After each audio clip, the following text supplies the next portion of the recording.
अगर आप 18th century से 2030 में 2030 से 8 लाख साल बाद और उसके बाद कई करोड़ों साल बाद की टाइमलाइन को देखना चाहते हो तो ये मूवी आपके लिए। यहाँ पर आप देखोगे कि फ्यूचर में हमारी दुनिया कैसी है। तो चलिए शुरू करते हैं। मूवी की शुरुआत में हमारा हीरो अलेक्जेंडर पूरे बोर्ड को फॉर्मूला से भर रहा होता है। अलेक्जेंडर कोलंबिया यूनिवर्सिटी में applied mechanics and engineering department का एसोसिएट प्रोफेसर है। वो रिसर्च एंड साइंस में काफी इंटरेस्टेड होता है, लेकिन उसके इस इंटरेस्ट को उस कॉलेज का डीन कभी नहीं समझ पाता और उसे कोई नई रिसर्च करने के लिए भी अलाउ नहीं करता। अलेक्जेंडर सभी लोगों की तरह न रहकर सबसे अलग सोच रखने वाला इंसान बनना चाहता है और इसलिए जब ठंड होती है तो सभी लोग एक ही टाइप की हैट पहनते हैं, तो वो उस हैट को नहीं पहनता ताकि वो सबसे अलग दिखे। और अब उसके कॉलेज का समय भी खत्म हो जाता है, लेकिन उसको कोई अंदाजा भी नहीं होता और वो वहीं रुका रहता है। तब उसका फ्रेंड डेविड उसके पास आकर कहता है कि तुम्हें तो अपने लवर से मिलना था ना आज, तो अब तो कॉलेज का टाइम खत्म हो गया है, तुम यहाँ क्या कर रहे हो? तुम्हें अपने लवर से नहीं मिलना क्या? फिर वो भाग भाग कर अपने घर में पहुंचता है और तब उसके घर की हाउसकीपर मिसेस वॉचिट उसे एडवाइस देती है, तुम्हारे इस कोट में तो कई चॉक्स के पीस गिरे हैं, कम से कम इसको तो चेंज करके जाओ। अब इसके घर पे भी देखिए कि इसने काफी सारे प्रोजेक्ट्स किए हुए हैं। हम आज जो इलेक्ट्रिक ब्रश यूज करते हैं, ये भाई साहब ने 18th सेंचुरी में उसको यूज कर लिया है। फिर वो एक नए कोट को पहनकर मिसेस वॉचिट और डेविड को बाय कहकर चला जाता है। फिर वो एक बॉक्स को भी अपने साथ लेकर जाता है। असल में वो अपने लवर को उसे शादी करने के लिए आज प्रपोज करने वाला है, इसलिए वो एंगेजमेंट रिंग को अपने साथ लेकर जाता है। और जाते समय रास्ते में वो स्टीम से चलने वाली एक गाड़ी को देखकर बिल्कुल ही चौंक जाता है और उसको देखते हुए वहीं 5 मिनट तक खड़े रहता है। अब क्योंकि उसे साइंस में इंटरेस्ट है और क्योंकि उसने अब तक सिर्फ घोड़े गाड़ी को देखा होता है, इसलिए वो उस स्टीम इंजन को देखकर रुक जाता है और बड़ा ही ध्यान दे रहा होता है। और न जाने किसी वजह से वो अपनी लवर के लिए फूल खरीदना भूल जाता है और वो भागकर उसकी लवर इमा से मिलने जाता है। वहाँ इमा मजे से आइस स्केटिंग कर रही होती है और अलेक्जेंडर उससे अकेले में बातें करने के लिए उसको बुलाता है और उसके साथ चलते समय उससे बातें करके किसी तरह उसको प्रपोज भी कर देता है और वो भी उस प्रपोजल से बहुत खुश होकर उससे शादी करने के लिए तुरंत राजी हो जाती है। फिर वो एक ब्लू कलर मून स्टोन लगाई हुई रिंग को निकालता है और उसके फिंगर में पहनाता है। इससे इमा बहुत ही ज्यादा खुश होती है। उसी समय झाड़ियों के पीछे से एक आदमी आता है और उसके पास गन भी होती है। असल में वो एक चोर है जो लवर्स को पकड़कर उनसे चीजें चोरी करता है और उससे डरकर अलेक्जेंडर अपना पर्स, लेदर ग्लव्स जैसी चीजों को उसको दे देता है। लेकिन उस चोर के लिए ये सब चीजें काफी नहीं होती और वो उस एंगेजमेंट रिंग की मांग कर रहा होता है और इमा उसको देने से साफ इनकार करती है, लेकिन वो चोर उससे जबरदस्ती निकालने की कोशिश करता है और तब अलेक्जेंडर बीच में आकर उसको रोकने की कोशिश करता है और तीनों के बीच थोड़ी लड़ाई हो जाती है। और फिर इस लड़ाई में एक्सीडेंटली उस चोर की बंदूक चलती है और उसकी बुलेट सीधे इमा पर लग जाती है और ये देखकर वो चोर वहाँ से भाग जाता है और फिर बहुत खून निकलने के बाद इमा उसकी रिंग पहनकर अलेक्जेंडर की गोद में मर जाती है। अब इस इंसिडेंट के 4 साल बाद की साइंस को दिखाते हैं। अलेक्जेंडर इमा की यादों को मिटा नहीं पाता और वो देवदास की तरह घूमता फिरता है। अब 4 साल से वो घर से बाहर ही नहीं निकला होता है और उसकी फ्रेंड डेविड से भी नहीं मिलता। वो घर में ही बैठकर कोई कैलकुलेशन कर रहा होता है और तो और उसे एक बोर्ड कम पड़ने पर वो चेस बोर्ड लगाकर सीढ़ी में चढ़कर कैलकुलेशन लिखता है और फिर इसके इस पागलपन से तंग आकर डेविड खुद ही मिलने उसको वहाँ आता है। अब डेविड कहता है इमा एक एक्सीडेंट से मर गई थी और तुम बेकार में खुद को ब्लेम कर रहे हो, उसकी मौत की वजह तुम नहीं बल्कि वो चोर है और ऐसे कन्विंस करने की उसको कोशिश करता है। लेकिन इस बात को अलेक्जेंडर भूल नहीं पाता और बीते हुए कल को भुलाने के लिए वो काफी कुछ ट्राई कर रहा होता है। फिर वो डेविड से कहता है कि तुम मुझे सिर्फ 1 हफ्ते का वक्त दो, मैं फिर खुद तुमसे मिलने आऊंगा और इस तरह झूठ कहकर वो उसको भेज देता है। असल में वो 4 साल से घर में बैठकर एक टाइम मशीन को इन्वेंट करने की कोशिश करने में लगा है, यानी वो एक टाइम मशीन बनाकर पास्ट में जाना चाहता है और उस इंसिडेंट को बदलना चाहता है। फिर फाइनली वो एक टाइम मशीन को बना ही देता है और इससे खुशी में वो अच्छे से तैयार भी हो जाता है। फिर उस टाइम मशीन पर इमा की फोटो वाली लॉकेट को लगाकर उसे स्टार्ट करता है और अब अगले सीन में दिखाते हैं कि 4 साल पहले वो इंसिडेंट जहाँ हुआ था उसी जगह पर वो खड़ा होता है। वो इमा को यहाँ वहाँ ढूंढता है और इमा खुद ही उसके पास आ जाती है और वो पूछती है क्या बात है, आज तो तुम जल्दी कैसे आ गए? और अलेक्जेंडर उसे जिंदा देखने की खुशी में उसको देखते रह जाता है। क्या तुम मेरे लिए फूल लेकर नहीं आए? ऐसा इमा के पूछने पर वो पब्लिक में उसे किस करने लगता है और उसको हग भी करता है। फिर वो कहता है कि मुझे तुमसे कुछ जरूरी बातें करनी है और एक घोड़ा गाड़ी में बैठकर एक क्राउडेड प्लेस में जाकर रुकता है क्योंकि वो पिछली बार की तरह अकेले में रहकर उस इंसिडेंट को नहीं दोहराना चाहता। सिटी स्ट्रीट में उतरते ही स्टीम गाड़ी उन्हें क्रॉस करती है और इस टाइम अलेक्जेंडर उस गाड़ी को देखकर सरप्राइज नहीं होता क्योंकि वो पहले भी देख चुका है। वो इमा के साथ गुजरने वाले हर एक पल को इम्पोर्टेंट समझता है और फिर उससे कहता है कि तुम अब सेफली घर जाओ, मैं रात में आकर तुमसे मिलूंगा। और तब इमा उसे फिर से कहती है कि मुझे फूल चाहिए और वो फूल लेने के लिए एक शॉप में जाता है और उसके फ्लावर शॉप में जाते ही वहाँ स्टीम गाड़ी रोड पर अजीब तरीके से चलने लगती है और तब उसके सामने से पास होने वाले घोड़ा गाड़ी के दोनों ही घोड़े उस स्टीम व्हीकल की आवाज से डरकर उछलने लगते हैं और फिर वो घोड़ा गाड़ी रोड साइड पर खड़ी इमा पर गिर जाती है और दुर्भाग्य से इमा फिर मर जाती है। अब अलेक्जेंडर फिर से ऐसा इंसिडेंट होने पर बहुत ही उदास होता है और इमा के इस एक्सीडेंट को जानकर डेविड आकर उसको कंसोल करता है, लेकिन उसके दिमाग में कोई और बात चल रही होती है। वो इमा के फेट को कैसे बदला जा सकता है इस बारे में सोच रहा होता है, इसलिए वो अपनी टाइम मशीन में बैठकर उसे स्टार्ट करता है और इस बार वो फ्यूचर में जाना चाहता है। उस मशीन के स्टार्ट होने पर उसकी सराउंडिंग्स के season, day time, fashion, building, technology ये सभी बदलने लगती है और ये सब चलते समय वाइब्रेशन में इमा का लॉकेट गलती से नीचे गिर जाता है, लेकिन अलेक्जेंडर उसको पकड़ नहीं पाता और वो नीचे गिरकर गायब भी हो जाता है। फिर कुछ देर बाद वो स्क्रीन में द फ्यूचर इज नाउ को डिस्प्ले होते हुए देखता है और अब वो फ्यूचर में आ चुका है ये समझते हुए वो मशीन को स्टॉप करता है और अब वो मई 2030 में पहुंच चुका है और इस टाइमलाइन में सभी लोग वेकेशन के लिए पेरिस और स्विट्जरलैंड में नहीं बल्कि सीधे चांद पर जाकर अपना वेकेशन एंजॉय करते हैं। वहाँ सभी लोग मॉडर्न तरीके से ड्रेस करके चल रहे होते हैं और अलेक्जेंडर अपने पुराने सूट में होता है। तब एक लड़की उसकी टाइम मशीन को देखकर उससे मजाक में पूछती है वो कौन सी मशीन है, क्या वो कॉफी वेंडिंग मशीन है। फिर वो आगे चलकर एक पब्लिक लाइब्रेरी में जाता है और उस लाइब्रेरी में कई स्कूल्स के बच्चे भी नजर आते हैं। उन बच्चों के हाथ में कोई नोटबुक और पेन नहीं होता बल्कि उनके पास एक ट्रांसपेरेंट गैजेट होता है जो कि माइक्रो स्कैनर है और इस तरह के बड़े साइज के काफी माइक्रो स्कैनर्स पूरे लाइब्रेरी में रखे होते हैं और उनमें से वॉक्स नाम का एक वर्चुअल लाइब्रेरी असिस्टेंट होता है जो पूरी लाइब्रेरी को हैंडल करता है। वो अलेक्जेंडर से बातें करने लगता है, उसमें लाइब्रेरी में होने वाले बुक्स की सारी डिटेल्स होती हैं और उससे कोई सवाल किए जाने पर उन बुक्स में से इन्फॉर्मेशन पढ़कर वॉक्स बता सकता है। और अब अलेक्जेंडर उस आर्टिफिशियल इंटेलिजेंस वाले वॉक्स को देखकर बिल्कुल ही चौंक जाता है और उससे टाइम ट्रेवल के बारे में पूछता है। वो पूछता है कि किस वजह से मैं पास्ट के इंसिडेंट्स को बदल नहीं पाया। तब वॉक्स कहता है कि कोई अपने पास्ट को नहीं बदल सकता और इसीलिए जो हो चुका है उसको कभी भी बदला नहीं जा सकता। फिर वो टाइम मशीन पर लिखी हुई कोई बुक को पढ़ना चाहता है लेकिन वहाँ प्रैक्टिकली कुछ नहीं मिलता और अलेक्जेंडर ने 18th सेंचुरी में टाइम मशीन से रिलेटेड एक बुक लिखी होती है। उसकी लिखी हुई बुक भी उस लाइब्रेरी में होती है और उस बुक में ऑथर का टाइम पीरियड 18th सेंचुरी की डेट से 1903 तक मेंशन किया होता है, यानी 1903 में जब अलेक्जेंडर टाइम मशीन में बैठा था तब से उसको किसी ने नहीं देखा। अब टाइम मशीन पर और किसी ने भी बुक नहीं लिखी होती है और ये पता चलने पर वो समझ लेता है कि 2023 तक टाइम मशीन को सिर्फ उसी ने बनाया है और उसके डाउट को क्लियर करने के लिए वो फिर से टाइम मशीन में बैठकर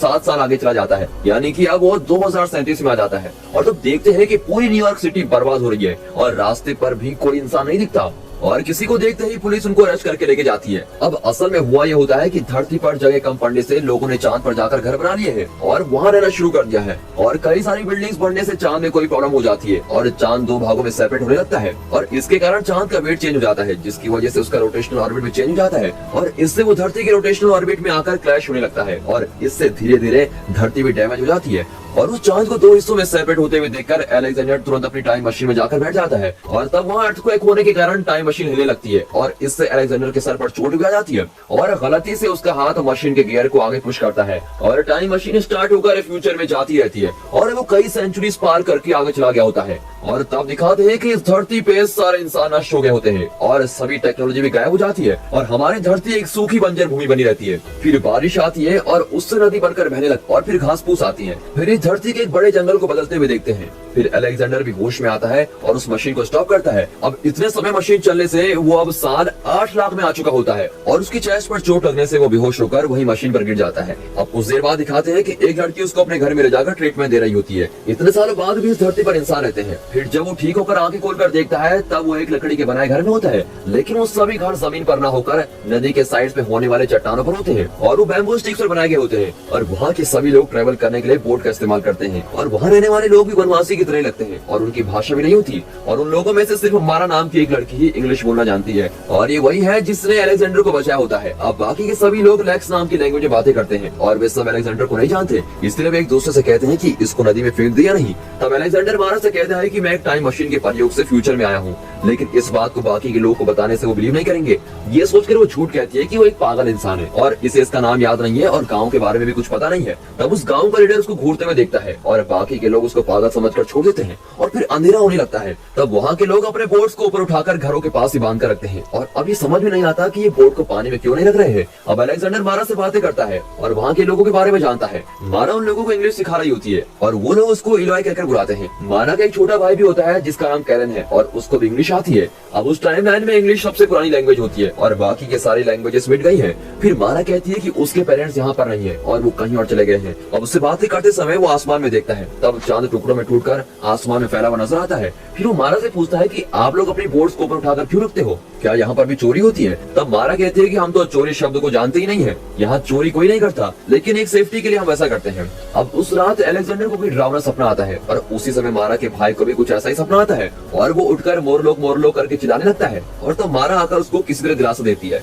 फिर अलेक्जेंडर देखता है कि हैंगर में लगे हुए अलेक्जेंडर की वॉच वहाँ से गायब है। फिर वो मारा से पूछता है कि मोरलो का क्या मतलब है, वो ऐसा क्यों चिल्ला रहा था। तब वो बस इतना कहती है कि वो कोई बुरा सपना था, लगता है वो कोई बात छुपा रही है। अब अगले दिन सुबह वो दोनों एक जगह पर जाते हैं। उस जगह पर चांद टूटने के पहले से ही कुछ चीजें होती हैं। अब मारा को उसके पेरेंट्स ने ऐसी जगह पर इंग्लिश सिखाई होती है। तब मारा उससे कहती है कि मैं मानती हूँ तुम्हारी बातें सच हैं, लेकिन तुम टाइम ट्रेवल करके इतने साल आगे क्यों आए हो। तब वो कहता है कि मैं पास्ट को बदलना चाहता था और मैं उसको बदलने गया लेकिन कुछ भी बदल नहीं पाया। और फिर मैंने सोचा कि फ्यूचर में जिसने भी टाइम मशीन को बनाया होगा उसको पता होगा कि बीते हुए कल को कैसे बदला जा सकता है, ताकि मैं फिर से अपने पास्ट में जाकर उस इंसिडेंट को होने से रोक सकूं। लेकिन मैं वो भी नहीं कर पाया और मुझे लगता है कि फ्यूचर में आने पर टाइम ट्रेवल से जुड़ी डाउट्स को मैं क्लियर कर सकता हूँ, लेकिन मुझे कोई भी सोल्यूशन नहीं मिल रहा है। और अब मारा उसकी बात को समझ लेती है और फिर वो ये भी समझ जाती है कि अलेक्जेंडर ने अपनी लाइफ के किसी खास इंसान को खोया है और वो उसको वापस जिंदा करना चाहता है। तब अलेक्जेंडर उससे एक सवाल करता है कि क्या तुम्हारे इस गांव में कोई बुजुर्ग नहीं रहता, मैंने अब तक यहाँ किसी बुजुर्ग को नहीं देखा है। इस पर वो कहती है कि इस गांव के सभी बुजुर्ग कहीं और चले गए हैं और अभी भी वो किसी बात को छुपा रही होती है। फिर दोनों उसकी टाइम मशीन को देखने जाते हैं और तब मारा उससे कहती है कि तुम प्लीज अपने टाइम लाइन में वापस चले जाओ और मेरे भाई को भी साथ लेकर जाओ। और अलेक्जेंडर उससे पूछता है तुम ऐसा क्यों कर रही हो, और वो पूछ ही रहा होता है कि तभी दूसरी तरफ से लोग इलोई करके पुकार कर चिल्लाने लगते हैं। अब मारा उस आवाज को सुनकर अरे वो लोग फिर से आगे कहकर अपने भाई को देखने के लिए जाती है और अलेक्जेंडर भी उसके पीछे पीछे भागने लगता है। अब भागते समय देखता है कि वहाँ किंग कॉन्ग के साइज का कोई क्रिएचर भाग कर आ रहा है। वो क्रिएचर्स वहाँ के इंसानों को अपने पार्ट से अटैक करते हैं और उनका शिकार भी करने लगते हैं और सभी लोग उनसे डरकर भाग रहे होते हैं और उनमें से एक बाण मारा पर लग जाता है। मारा एस्केप होने की कोशिश करती है लेकिन मिट्टी से काफी सारे क्रिएचर्स उठकर बाहर आते हैं और जिन लोगों को बाण से अटैक किया जाता है उन्हें वो स्मेल करके एक रस्सी में बांधकर खींचते हुए जमीन के अंदर लेके जाते हैं। अब असल में इनसे डरकर वो लोग जल्दी अपने घरों में लौट जाते हैं और अपनी बोट को भी ऊपर बांध के रख लेते हैं। ये क्रिएचर जमीन के अंदर से अटैक करने आते हैं, इसलिए वहाँ के लोग ऊंचे पहाड़ों पर अपने घरों को बांध कर रखते हैं और शायद इन्हीं क्रिएचर्स ने मारा के पेरेंट्स पर अटैक किया होता है और अब वहाँ कैरन भी उनका शिकार हो जाता है और उसके पैर में भी बाण लग जाता है और उसे अलेक्जेंडर बचाने जाता है और वो उस क्रिएचर के साथ फाइट करता है। अब वो क्रिएचर इसको फॉलो करता है और वो भागकर एक बैम्बू पर चढ़कर ऊपर जाने की कोशिश करता है, लेकिन वो क्रिएचर उसका पीछा नहीं छोड़ता और वो उसको खींचकर नीचे गिरा देता है। अब अलेक्जेंडर पास जाता है और तब कैरन उसके पास आकर आग दिखाकर भाग जाता है। तब दूर से उस शिकार को खत्म करने के लिए एक सैनिक की गूंज सुनाई देती है और वो सुनते ही सभी क्रिएचर्स फिर से जमीन के अंदर चले जाते हैं और जाते समय वो मारा को भी साथ लेकर जाते हैं और वहाँ के लोग ये सब होते हुए देखते रह जाते हैं। लगता है ये लोग उनसे लड़कर थक गए हैं और उस गांव का लीडर कहता है कि जिन्हें भी वो क्रिएचर्स ले गए हैं उनका अंतिम संस्कार करके हम अपना काम कंटिन्यू करेंगे। अब वो कहता है कि ये सब उनका रूटीन हो गया है और यहाँ ऐसा ही चलता रहता है, लेकिन अलेक्जेंडर ऐसा नहीं होने देता और वो मारा को बचाने के लिए कैरन को साथ लेकर वहाँ से चला जाता है। अब रात में कैरन उसे एक अंडरग्राउंड रास्ते में लेकर जाता है और वहाँ एक बड़े साइज का मेटल बॉल पड़ा होता है। अलेक्जेंडर सोचता है कि इसे मैंने पहले कहीं नहीं देखा, फिर उसे याद आता है कि यही वो पुरानी पब्लिक लाइब्रेरी है और यही उस आर्टिफिशियल इंटेलिजेंस बॉक्स की कोर मेमोरी है। वर्ल्ड के सारे आर्टिफिशियल इंटेलिजेंस प्रोग्राम नष्ट हो जाते हैं और अब यही बचा होता है जो कि आखिरी प्रोग्राम भी है और इसमें 8 लाख सालों की इन्फॉर्मेशन स्टोर रहती है। अब बॉक्स कहता है कि 8 लाख सालों तक इस धरती के सारे लोग इंसान हुआ करते थे और फिर उसके बाद कई डिजास्टर्स हुए, जिसके बाद इंसानों का कुल अब 2 हिस्सों में सेपरेट हो गया है। एक तो है नॉर्मल इंसान और दूसरे है कैनिबल, यानी जो इंसानों को खाने वाले क्रिएचर्स हैं। यानी एक तरफ से वो क्रिएचर्स भी इंसान ही है और इस तरह से बॉक्स इन कहानी को कह रहा होता है। वो कहता है कि जमीन के ऊपर रहने वाले लोगों को इलोई कहते हैं और जमीन के अंदर रहने वाले उन क्रिएचर्स को मोरलॉक कहते हैं और उन मोरलॉक से बचकर आए हुए किसी इलोई ने ही ये सारी इन्फॉर्मेशन बॉक्स को दी होती है। मोरलॉक्स बड़े खतरनाक होते हैं और उनका काम यही होता है कि इलोइस को मारना। इतना ही नहीं बल्कि मोरलॉक्स इलोई को सपने में भी आकर उनको डराते हैं। फिर बॉक्स कहता है कि ये मोरलॉक्स एक फोर्ट में रहते हैं और वो फोर्ट इस डायरेक्शन में है। अब अलेक्जेंडर कैरन को लेकर बॉक्स की कई भी डायरेक्शन में जाने लगता है। अब थोड़ी दूर चलने पर अलेक्जेंडर को उसके सपने में आई हुई केव याद आती है और तब वो कैरन को विलेज में वापस जाने के लिए कहता है और वो अकेले उस खड्डे में उतर जाता है। नीचे से काफी सारे बैट्स झुंड में आकर उस पर अटैक करते हैं और उनको पार करके जाता है। तब वो किसी मशीन को चलते हुए देखता है और फिर उस मशीन के रास्ते से ही वो अंदर चला जाता है और वहाँ पर कई मोरलॉक्स लेबर जैसा काम कर रहे होते हैं। फिर थोड़ी दूर जाने पर वहाँ इलोइस के कपड़ों के गड्ढे रखे होते हैं। शायद इसी जगह पर वो कसाई की तरह इंसानों को काटने का काम करते हैं और वहाँ के खून को देखते ही वो डरकर पास वाले खड्डे में गिर जाता है और वो जाकर पानी में गिर जाता है जहाँ काफी सारे स्केलेटन्स होते हैं और एक क्रिएचर उसे वहाँ देख लेता है और उसके सर को पकड़कर दूसरे रूम में भेज देता है और वहीं पर मारा को एक पिंजरे के अंदर लॉक करके रखा होता है और उसके सामने सफेद बालों वाला एक इंसान बैठा होता है और वही है मोरलॉक्स का राजा उबर, लेकिन वो दिखने में एक नॉर्मल इंसान की तरह ही है और वो अलेक्जेंडर से इंग्लिश में बातें करता है। वो कहता है जब चांद टूटने से धरती कोलैप्स हो गई थी तब कई इंसान अंडरग्राउंड में जाकर छिप गए और वहीं रहने लगे, लेकिन काफी इंसान जमीन पर ही रह गए थे और वो उस डिजास्टर से बचकर सर्वाइव कर रहे थे। फिर बाद में जब धरती स्टेबलाइज हो गई तब अंडरग्राउंड के लोगों को वापस धरती पर आना नामुमकिन था क्योंकि वो इंसान अंडरग्राउंड में रहकर इंसानों को ही पकाकर खाने लग गए थे। फिर कुछ सालों बाद जब वो जमीन पर आना चाहते थे तब सूरज की रोशनी को झेल नहीं पाए क्योंकि हजारों सालों तक वो जमीन के नीचे सूरज की रोशनी के बिना ही रहे थे और सूरज की रोशनी शरीर पर न लगने से ही ये क्रिएचर्स के शरीर सफेद हुए हैं और इसी के कारण ये क्रिएचर्स सुबह के टाइम शिकार करने नहीं आते बल्कि वो शाम होने पर आते हैं। और इन क्रिएचर से डरकर ही सभी लोग जमीन पर न रहकर अपने घरों को चट्टानों पर बांध कर रखते हैं। और इतना नहीं बल्कि इन्हें शिकार करने के लिए पावरफुल और स्ट्रॉन्ग क्रिएचर्स की जरूरत होती है और शिकार करने के लिए उन क्रिएचर्स का एक ग्रुप होता है जो बाकी के मॉर्लॉक से ज्यादा स्ट्रॉन्ग होता है और उन्हें हंटर्स कहा जाता है।